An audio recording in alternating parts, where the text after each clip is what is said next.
And I believe that sharing their truth is the most important contribution I can give to anyone who's around horses. And I don't care if you're a lifelong horseman. I don't care if you're a vet for 30 years. I don't care if you're a trainer for 30 years or 40 years.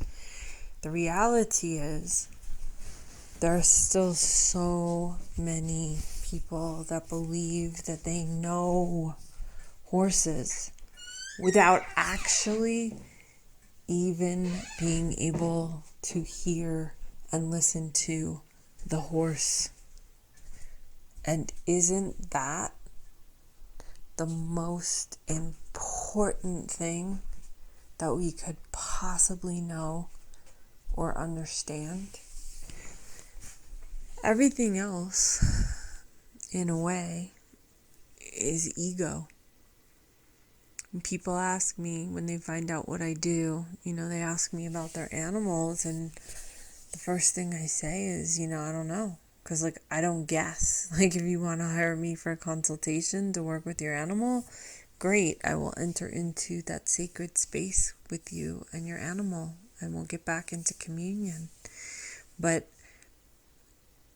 to me, there's no such thing as horses.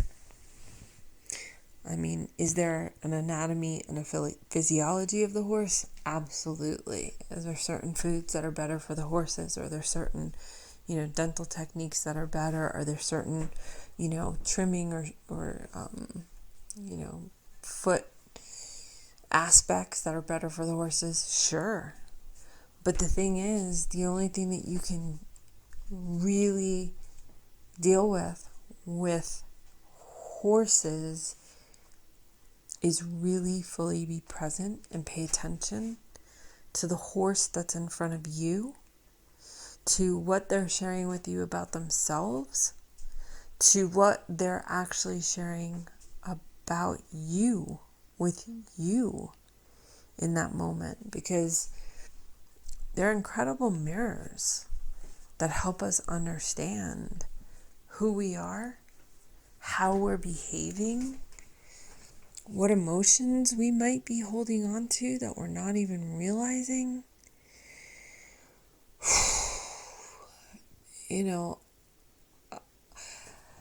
Like I said, going through this experience so much more slowly,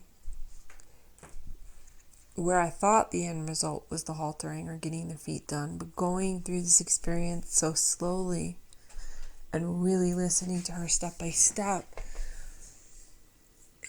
it reminds me of when I took an anatomy clinic with untouched Nakota horses. And the first time that I was in a pen with a horse that had never been touched, it made me, and I had a horse already for 12 years. So, familiar with horses, familiar with riding.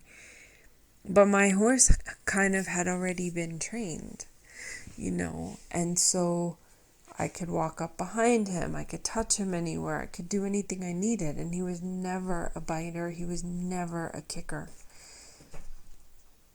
But then getting in front of a never touched horse and then having to become so keenly aware of everything from how my eyes were blinking to what my hands were doing, to how I was breathing, to how I was balanced in my body, to how my feet were moving on the floor, and how that was being perceived by a horse that all of these things were strange to. It gave me such a profound awareness to really have to pay so much more attention. And now working with Siri, and having a not touched horse, I've been greatly aware of that. But now moving that forward into this phase of, okay, can we get the halter on from the ground where I don't have to get you driven to the fairgrounds because there's a, horse chute, so we can put you in the chute so we can get you haltered. And this is, really deepening trust. for me personally, it's been an extraordinary exercise in having to stay so clear, so fully present, be willing to be open to feel what she's feeling, be willing to be open to what I'm feeling, be willing to become aware of things I just never could have known about, the subtle nuances, unless I had gone through this experience. And I honestly, I mean, even if you've been writing for years, I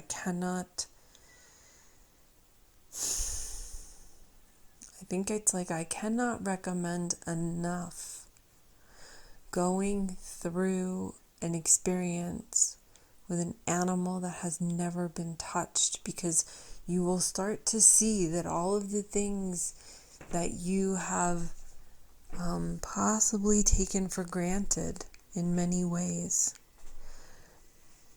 you have to learn a different way of being. And again, right, it totally depends on the horse in front of you. There are some wild horses and some never touched horses that, they're totally game for it. They're like, okay, cool, like, let's connect. And there are others like Siri and Dietz who, I say sometimes the hardest cases that you have, and I knew this all through my dog training career, sometimes the hardest cases or the most challenging cases you have, it's not bad if you don't come at it from a perspective of like, oh no, I failed, or this thing isn't working, or that thing isn't working. I have always learned so much more from my hardest cases, because it made me look at things differently. It made me have to test out different awarenesses that I had. It's how I learned, oh man, before I label this animal, before I go and try to do anything with training, I got to figure out what's going on inside their body. And that was the impetus for me continuing to study with the animals, learn from them the instinct, body assessment, and muscle release technique, and then continue to practice it and refine it so I can get really, really good at it and even be able to do it over long distances, to see how it works, to understand how quantum entanglement works, to see how it shifts their behaviors. And so it's been, it's through some of the hardest or most challenging, what we perceive as the most challenging circumstances, like where we're like, I don't know what to do, like, universe, please show me, please help me increase my skills. And that's what this experience has been with Siri. It's not just expanding and increasing my skills, it's deepening my level of understanding of what things are for the horse that hopefully I can share with other horse people, even dog people, and even with other humans, right?